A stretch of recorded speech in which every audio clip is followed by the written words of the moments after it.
Simula na ngayong araw ang local absentee voting para sa 2025 elections. Nasa higit 57,000 ng mga botante ang inaprubahan ng COMELEC.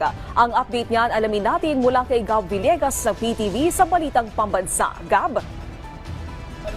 On local absentee voting ng mga nagnanais na maging bahagi ng local absentee voting. Nangunat sa numero ang Armed Forces of the Philippines na nasa 29,000.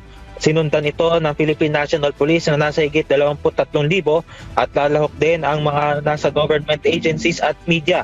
Gagawin ng local absentee voting simula ngayong araw hanggang April 30 sa mga tanggapan ng mga requesting government agencies.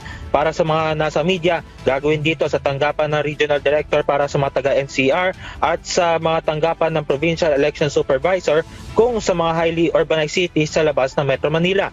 Para naman sa iba pang lugar ay gagawin sa Office of the Election Officer ang botohan.